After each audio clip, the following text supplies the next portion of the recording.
Empezamos. El cantón Pangua es otro de los sectores afectados por el desbordamiento de los ríos en el subtrópico de Cotopaxi. Las aguas del río Calope destruyeron todo lo que encontraron a su paso en 4 comunidades. Las pérdidas son cuantiosas y sus habitantes piden la ayuda de las autoridades para seguir adelante.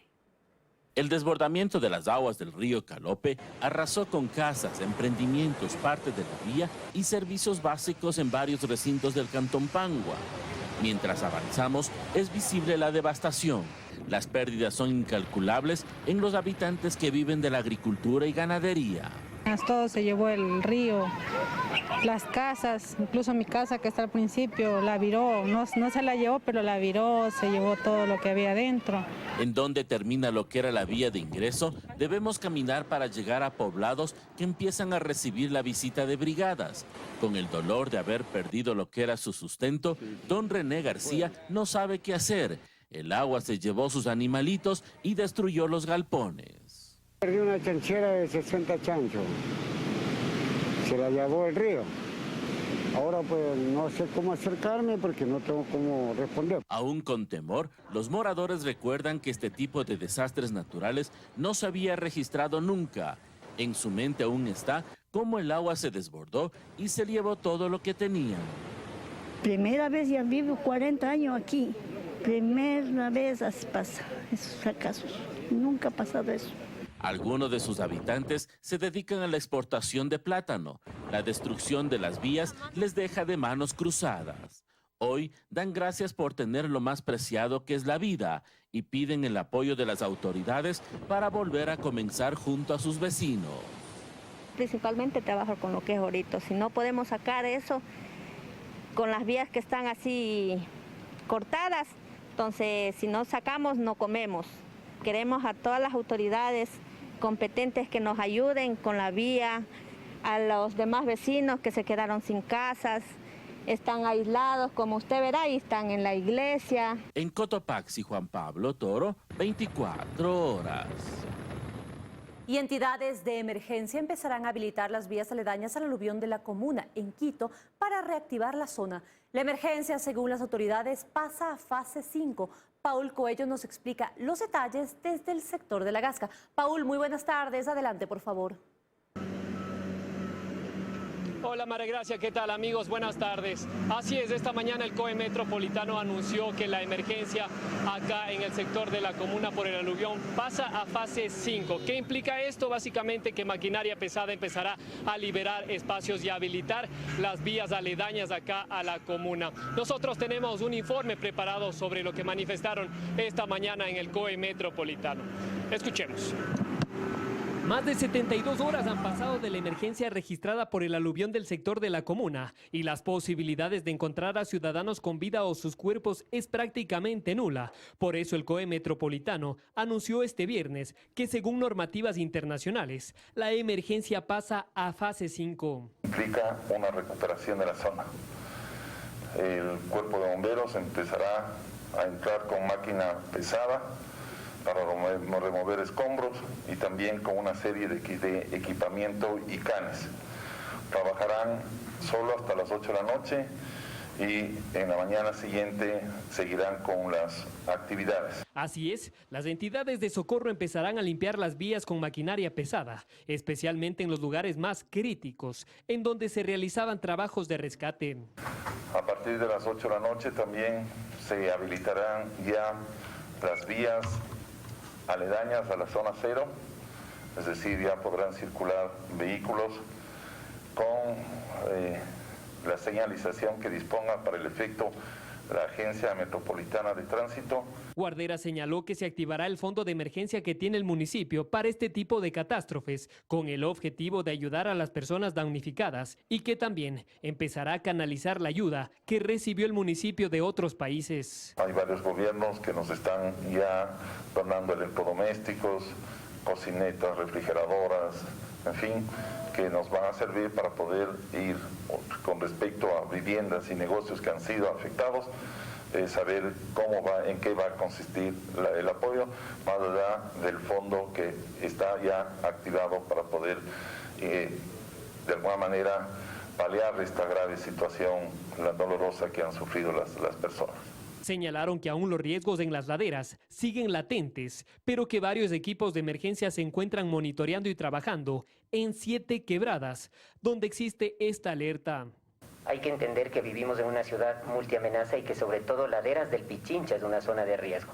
De su parte, el vicepresidente de la República manifestó que el gobierno continuará ayudando al municipio para normalizar pronto la situación en la capital. Para agradecer al sector privado, yo creo que el Comité Empresarial Ecuatoriano ha sido de gran apoyo porque donaron algunos instrumentos que necesitábamos como botas, limpiadores, palas.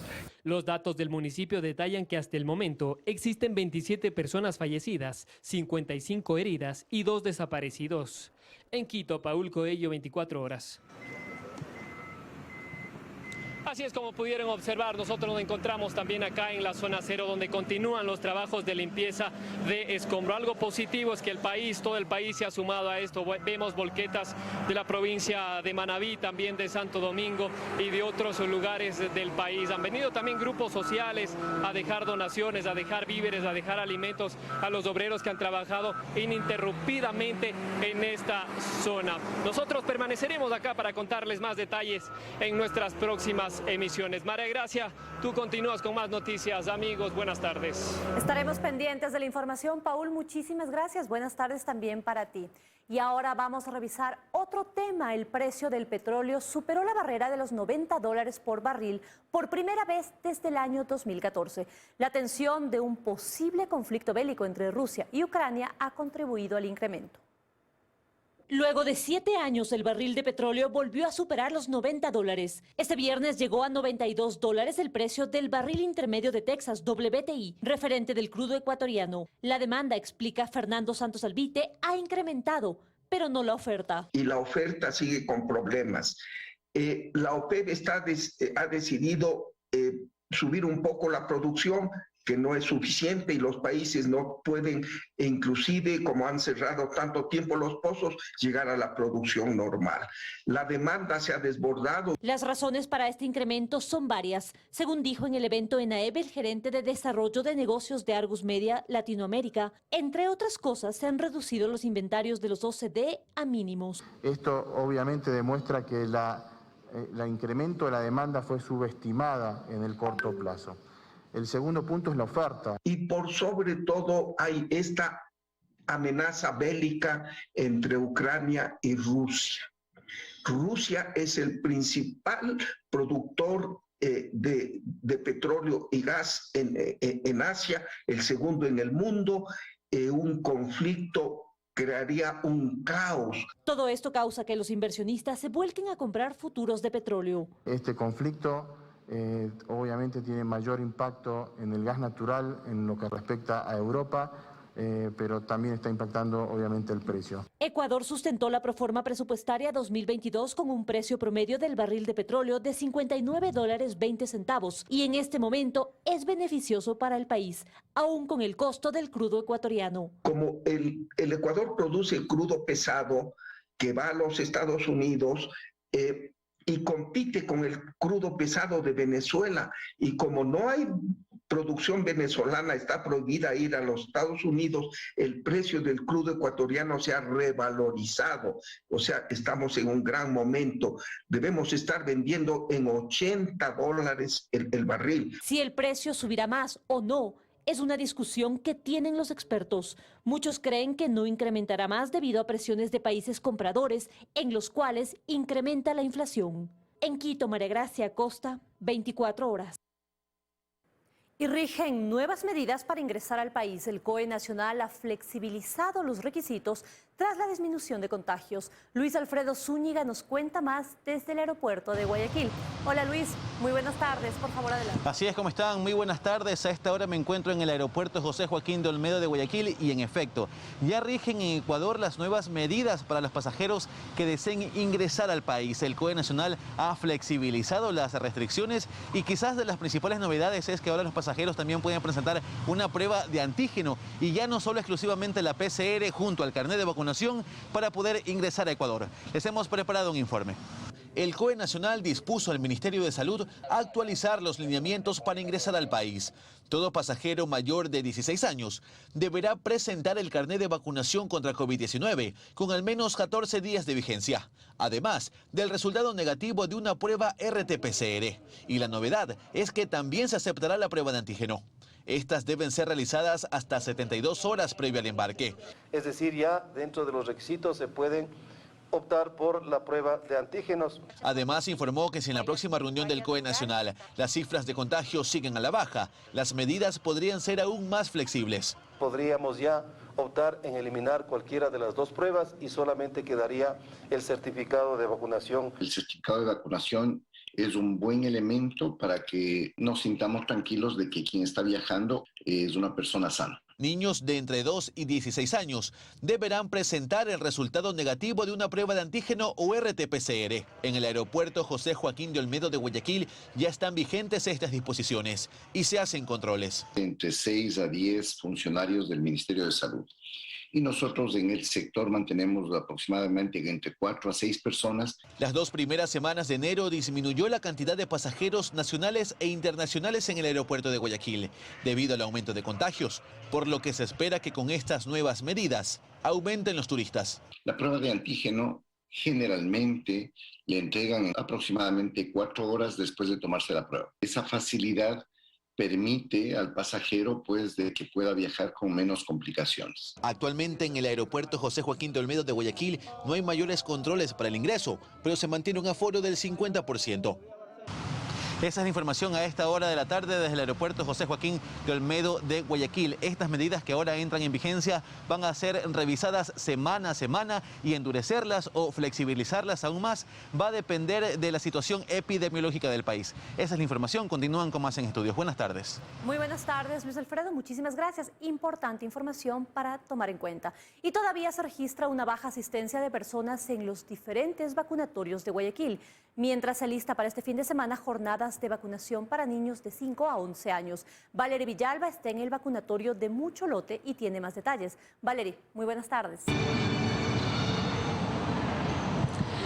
Sí, así es, compañeras. ¿Cómo están? Muy buenas tardes. Efectivamente, eso es lo que se puede ver en los diferentes vacunatorios en la ciudad de Guayaquil. Muchas sillas vacías y son muy pocas las personas que llegan hasta estos puntos para poder completar su esquema de inmunización. Inclusive, son poquísimas las personas que han llegado a recibir su dosis de refuerzo, apenas el 13% con cifras que se manejaban la semana anterior. Por otro lado, también lo que se busca es tratar de los especialistas motivar a la gente a que venga a vacunarse y de esta manera estar protegida para lo que está ocurriendo actualmente en la ciudad con el COVID-19. Tenemos a continuación un resumen de lo que fue esta jornada en los diferentes vacunatorios en la urbe. Adelante. Una disminución en el número de personas que acuden a los distintos vacunatorios es lo que se ha podido observar en los últimos días. Incluso se puede decir que se ha reducido a la mitad. En la terminal terrestre de Guayaquil, pocas eran las personas que acudían para completar su esquema. Aquí se llega a vacunar a tan solo 200 personas diarias. Pero hay que vacunarse la tercera para quedar más reforzado. También varios padres de familia llevaron a sus hijos para que de igual forma estén protegidos, como Manuel. Por las clases, la segunda dosis le toca. Rosa lo hace pensando en lo que será el siguiente año lectivo de forma presencial. Y ellos tienen que asistir porque en realidad hay bastante vacío, especialmente para que no sea más grave lo que... Por eso lo vacuno. Y es que es justamente este sector de la población la que se busca inmunizar para estas semanas, teniendo en cuenta que hasta la fecha tan solo el 60% ha completado el esquema de vacunación, siendo Santa Elena y Los Ríos las provincias con menos vacunados. Apenas un 38% de niños de este rango etario con ambas dosis. Durante este sábado y domingo se dispondrán varios puntos para que puedan ser inmunizados: Palacio de Cristal, Hemiciclo La Rotonda y el Auditorio Pablo Graf, en las calles Malecón y Loja, en un horario de 10 de la mañana a 3 de la tarde hasta el próximo 20 de febrero. Bien, recordar entonces que estas jornadas de vacunación masiva para este grupo específico, hablando de los niños de 5 años hasta los 11 años, es importante mencionar que se llevará a cabo durante 3 fines de semana seguidos, arrancando que es el sábado 5 y 6 de febrero, para que los padres de familia puedan acercarse junto con sus niños y de esta manera estar protegidos. También estar a la espera, por supuesto, de los lineamientos que va a dar el Ministerio de Salud para lo que sería la vacunación de los niños de 3 años, cosa que está planificada tentativamente para el mes de marzo. Es lo que yo puedo comentar a esta hora de la tarde. Compañeras, ustedes siguen más. Buenas tardes. Muy buenas tardes, Valerie, muchísimas gracias. Revisamos otros temas. Desde el 9 de febrero, el Servicio de Rentas Internas comenzará a recibir los recursos del impuesto a la renta que fue descontado en enero. Según la directora de recaudación del SRI, el sistema tributario es justo y asegura que se realizan controles para evitar la evasión entre quienes no se encuentran en relación de dependencia. El descuento que ya observó en su rol de pago aún no lo recibe el Servicio de Rentas Internas. Estos recursos, que son parte del aumento del impuesto a la renta de miles de ecuatorianos en relación de dependencia, comenzarán a llegar al ente recaudador desde el 9 de febrero. Enviando el dígito del RUC, del empleador y la fecha de vencimiento, por lo cual a la fecha no existe un dato cerrado de esa recaudación porque se declara en el mes de febrero. Según la directora de recaudación del SRI, el sistema tributario es justo, tanto con quienes están en relación de dependencia y han sentido el aumento del impuesto a la renta, como con quienes declaran sus ingresos como personas naturales y no tienen modificaciones. Y dentro de este segundo grupo, ella aseguró que están haciendo controles para evitar la evasión tributaria. El control es completamente adecuado. Es un control que realizan los funcionarios del Servicio de Rentas Internas desde una perspectiva completamente técnica. ¿Sí? Se hacen cruces de información con las bases de la administración tributaria. Según el área de comunicación del SRI, el 90% de sus funcionarios realizan funciones de control, gestión y auditoría tributaria. El Servicio de Rentas Internas tiene 3.000 empleados, es decir, según ellos, 2.700 se dedican a esta gestión. El porcentaje de la administración tributaria, como una de sus principales facultades es justamente aquella de determinación y recaudación de los tributos, se encuentra enfocada en. Según el organismo, solo en el 2021 se ejecutaron 1.2 millones de controles a personas naturales. Es decir, personas que no están en relación de dependencia. Más del 60% de estos controles fueron por impuesto a la renta. Y se detectó que 600.000 personas declararon montos distintos a los reales. Según CEPAL, la evasión de impuestos en Ecuador alcanzaba los 7.000 millones de dólares hasta diciembre del 2020. El SRI es de este tipo. La cartera vencida por deudas en el Servicio de Rentas Internas es de 1.200 millones de dólares. El 50% de esta cifra corresponde a deuda de difícil cobro que se encuentra en coactiva. La entidad sostiene que ya está recibiendo la información de otras 100 instituciones financieras del mundo, tras la adhesión a un tratado internacional para detectar la evasión tributaria. Pero esta información, si bien ya está en Ecuador, hay que procesarla, dicen. Dayana Monroy, 24.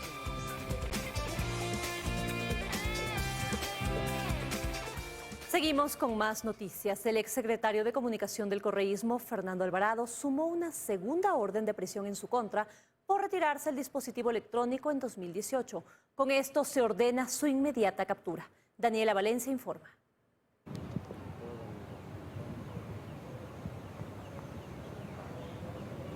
3 años, 3 meses después de que el exsecretario del gobierno de Rafael Correa, Fernando Alvarado, se retiró el grillete electrónico que se había dispuesto dentro del caso por el delito de peculado, el juez Giovanni Freire aceptó la formulación de cargos solicitada por Fiscalía e inició la instrucción fiscal en su contra por el delito de incumplimiento de decisiones legítimas de una autoridad competente. De esta forma se dictó como medida cautelar la prisión preventiva, por lo que se oficiará a las autoridades competentes para su localización y posterior captura.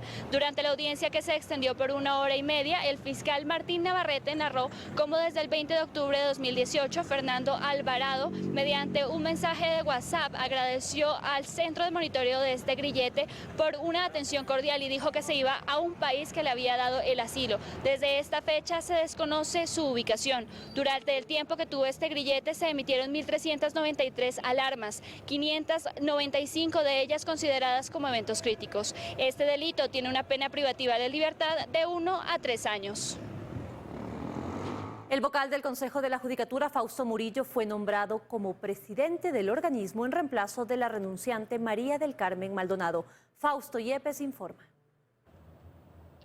En este interinazgo al frente del Consejo de la Judicatura, Fausto Murillo ha dicho que dará continuidad a parte del trabajo que se ha realizado durante la gestión en la que estuvo al frente María del Carmen Maldonado.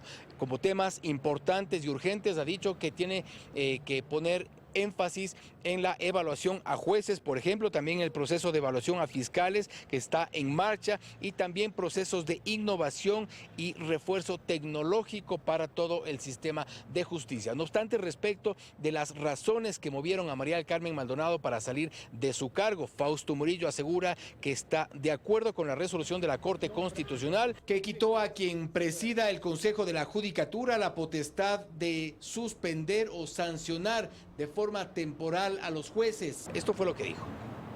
Pero en lo personal y en lo institucional, yo creo que es una decisión acertada de la Corte Constitucional.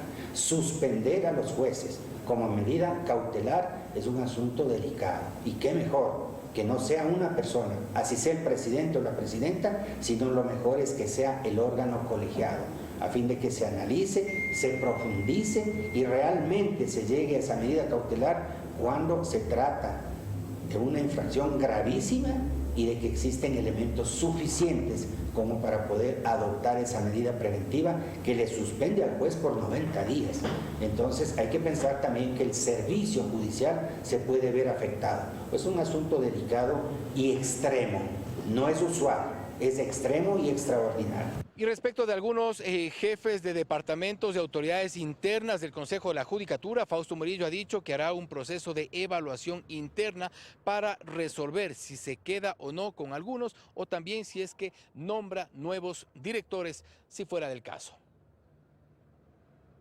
Y en medio de escándalos y rencillas internas, la credibilidad de la Asamblea Nacional, del Consejo de la Judicatura y del Consejo de Participación se desploman según encuestadoras. Especialistas coinciden en que estos organismos atraviesan una crisis de confianza y de representatividad.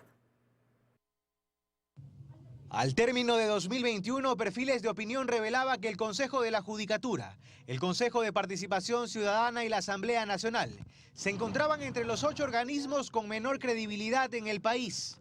A mediados de enero de 2022, Click Report daba a conocer la baja puntuación que la ciudadanía le otorgó a la gestión de estos organismos.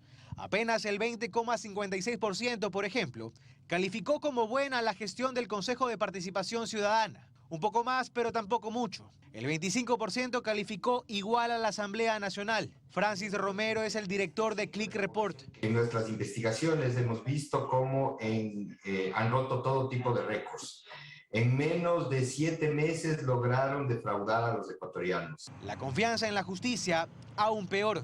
Tenemos 83% de la población que no confía en la justicia ecuatoriana. Entonces, yo creo que esto no es solo un tirón de oreja, es un grito que dicen los ecuatorianos que ya tiene que haber un cambio, tiene que haber una solución. El analista político Pedro Donoso cree que estos organismos atraviesan una crisis de confianza.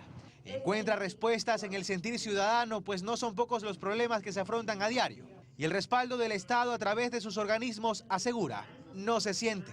Hay una ausencia finalmente de presencia del Estado. Hay una ausencia, digamos, en la sensación quizás de desolación de la ciudadanía, ¿no? No se ve reflejada o no se ven resueltos sus problemas y eso alimenta de una u otra manera el pesimismo. Hay una tendencia marcada, una estrepitosa caída. Ellos para marzo estarán en un dígito. ¿Qué quiere decir eso? Que tendrán una calificación positiva a su gestión menor al 10%. Mientras más alta es la expectativa, más sumado el pesimismo, es mucho más fácil que la caída sea libre, digamos, ¿no? Es decir, que haya una caída mucho mayor. Son las cifras de aceptación y credibilidad de organismos salpicados por escándalos, rencillas internas y pugnas políticas, donde, sin embargo, aún no se refleja, por ejemplo, el impacto de la renuncia de la titular de la Judicatura, la percepción sobre el nivel de debate en la Asamblea sobre temas tan sensibles como el aborto, o el fuego cruzado entre los consejeros de Participación Ciudadana. En Guayaquil, Carlos Acoto, 24 horas. El Consejo Nacional Electoral adelanta la planificación de las elecciones seccionales y del Consejo de Participación para el año 2023. Según las directrices aprobadas, hay pocos cambios.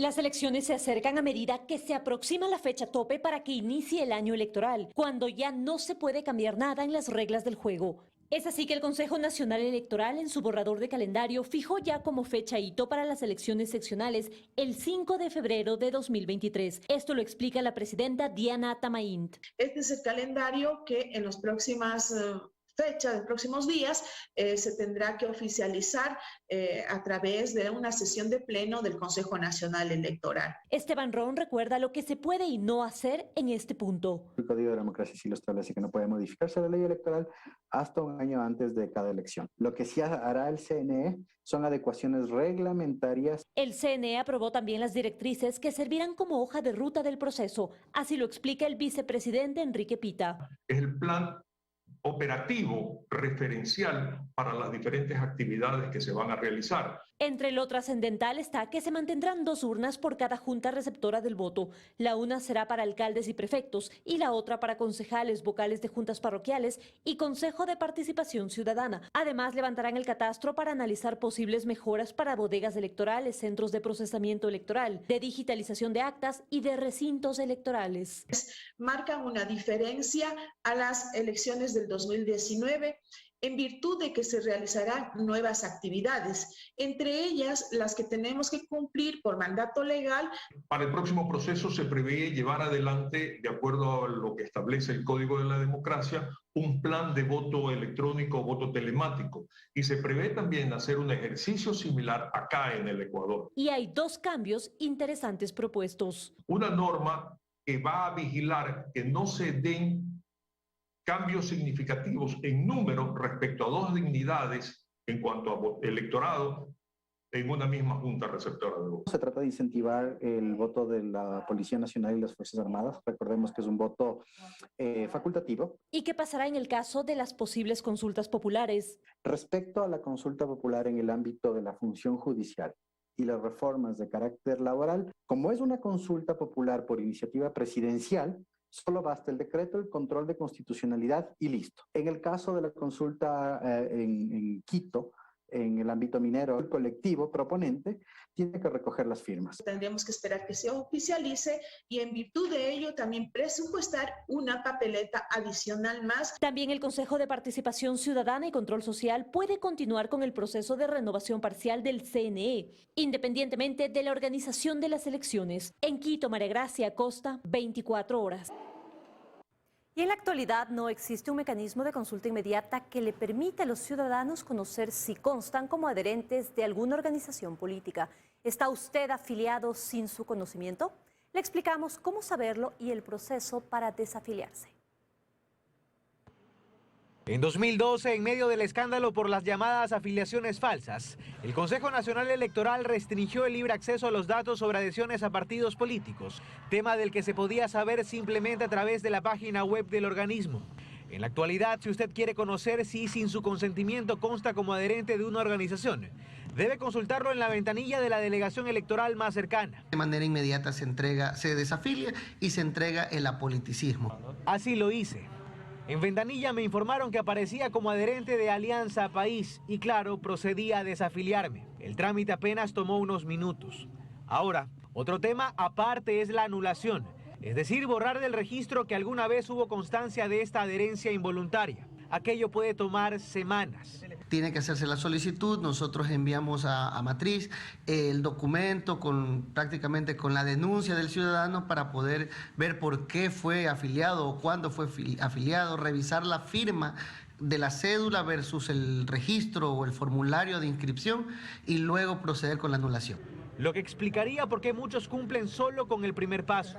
En 2021, por ejemplo, en Guaya, cerca de 1.500 personas solicitaron la desafiliación. ¿Cuántos de ellos procedieron al siguiente paso, la anulación? Ninguno solicitó la anulación en el año anterior. El Consejo Nacional Electoral ha habilitado la posibilidad de solicitar ese trámite por mail, pero ¿no puede ser más diligente? ¿No puede estar esta información más al alcance del ciudadano? El Consejo Nacional Electoral, en primer lugar, tiene que garantizar o dar certeza a la persona de que su filiación política no será divulgada o no será conocida con facilidad. Desde el CNE se responsabiliza principalmente a los partidos políticos de los cuales esperaría que actúen de buena fe, aunque no ha pasado y de eso hay ejemplos de sobra. En todo caso, hoy aseguran se implementan filtros para evitar que los nuevos partidos políticos registren como adherentes a personas sin su consentimiento. Lo que se está solicitando es que ingresen la información del código dactilar. Esta información solamente va a poder dar la persona que tiene en ese momento su cédula y puede dar a conocer cuál es ese registro. Según el artículo 327 del Código Orgánico Integral Penal, la falsificación de firmas está penada con entre 3 y 5 años de prisión. A partir del último escándalo por las falsas afiliaciones se abrieron expedientes en Fiscalía. Casos que, alimentados por decenas de miles de denuncias, siguen hasta hoy. En Guayaquil, Carlos Acoto, 24 horas. Más noticias. Diego Ordóñez renunció a su cargo como asambleísta. Señaló que este periodo legislativo ha perdido el sentido del debate, como fue evidente en la sesión de ayer sobre el aborto por violación. Ahora asumirá un nuevo cargo en el gobierno. Entre abrazos de sus compañeros de bloque y de estrechones de mano con otros sectores como el de UNES, se despidió Diego Ordóñez, pues renunció a su cargo ante el Pleno Legislativo. Eso sí, se fue criticando el desempeño de esta asamblea. Esta asamblea, señora presidenta, ha perdido el concepto del parlamentarismo, del debate, de la discusión. Se ha diluido en enfrentamiento. Y por eso dice que esta asamblea no conecta con los ecuatorianos. Yo vengo de un mundo del sector privado en donde la eficiencia es la que se mide para garantizar los resultados. No me siento cómodo, no me he sentido cómodo. Ordóñez se va decepcionado del Parlamento precisamente por esa falta de debate.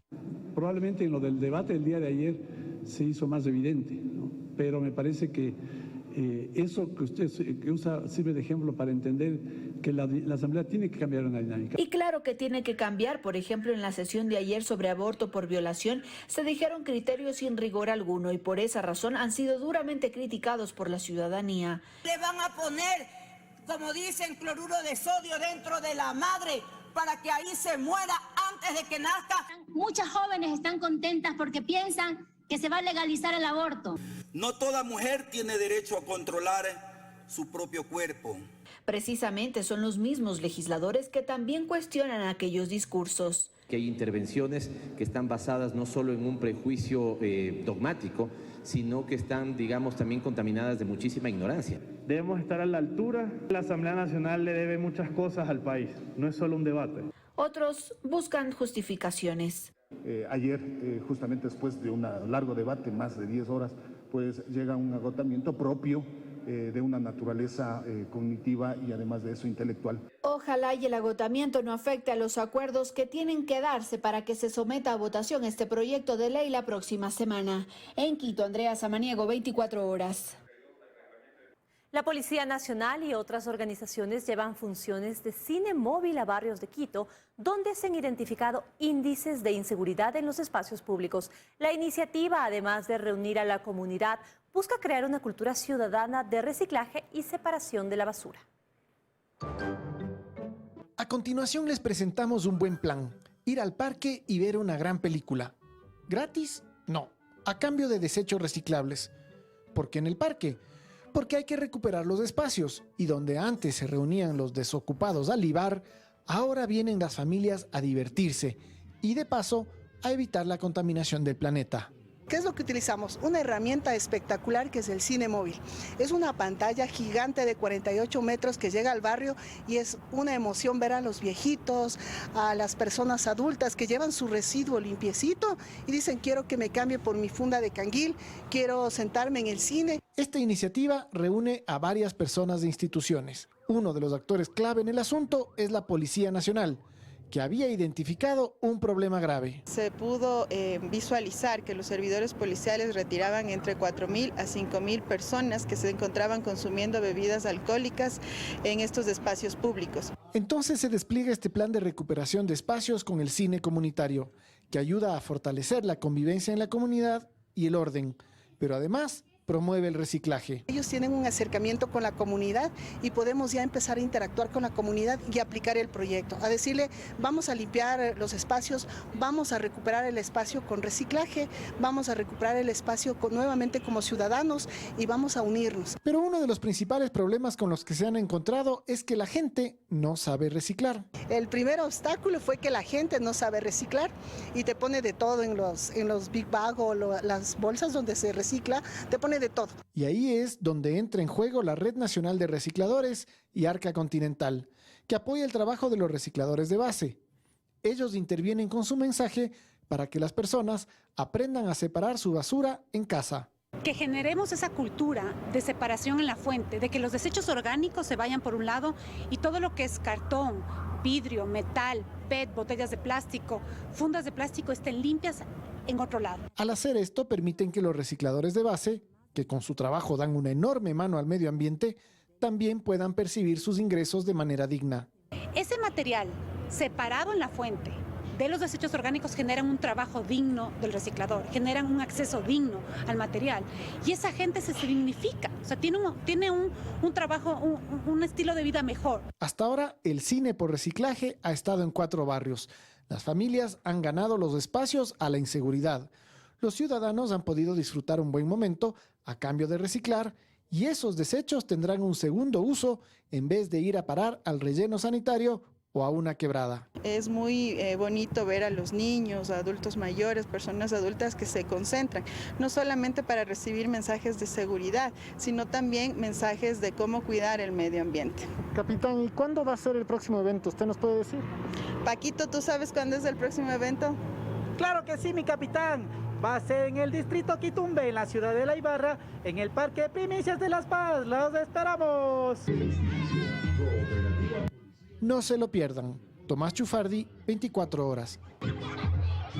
Desde el 2016 en Ecuador se han abierto causas penales en contra de 139 policías, la mayoría por el delito de extralimitación en la ejecución de un acto de servicio. Además de la reforma en materia de seguridad propuesta por el Ejecutivo, los uniformados piden jueces especializados.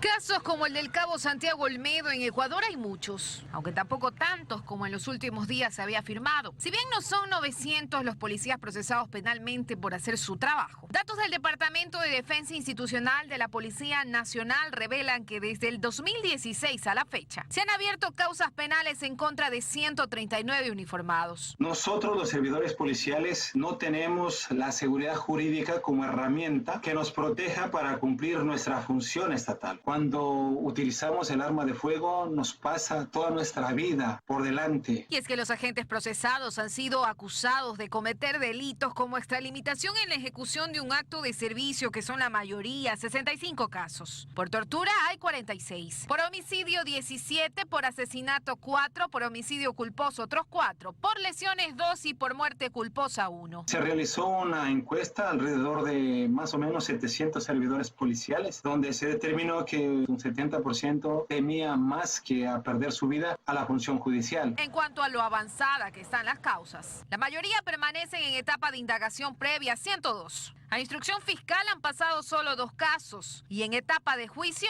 hay 1. Ya sentenciados, de acuerdo con las cifras oficiales, están 2 agentes policiales, más otros 3 que han impugnado la pena. Incluso 3 recibieron un dictamen abstentivo por parte de Fiscalía durante el proceso. 15 sentencia absolutoria y ratificación de inocencia. 2 fueron sobreseídos y 9 causas se archivaron. Que no son procesos para nada sencillos, acota Santiago Velázquez, decano de la Facultad de Derecho de la UES, universidad que tras lo ocurrido con el cabo Olmedo puso a disposición de la Policía Nacional sus servicios legales. No son asuntos ni fáciles de patrocinar y tampoco son asuntos sencillos de resolver muchas veces para los jugadores. Afectan moral y emocionalmente a los agentes policiales. Evidentemente, pues sufrir de ciertas medidas, cargar un grillete, sin duda que afecta, ¿no? Creo que es una necesidad que exista pues una legislación en la cual pues el policía pueda apoyarse para el ejercicio de sus funciones. Dice Velázquez en alusión a la reforma en materia de seguridad propuesta por el Ejecutivo, que entre otras cosas plantea plantea un nuevo mecanismo para reforzar la defensa jurídica de los policías, aunque el mayor Osejo añade que hace falta algo más. Se requiere de jueces expertos que apliquen esa ley y solo cumpliendo todas estas aristas podemos decir que el servidor policial tiene todos los elementos necesarios para la utilización del arma de fuego. Luisa María Heredia, 24 horas.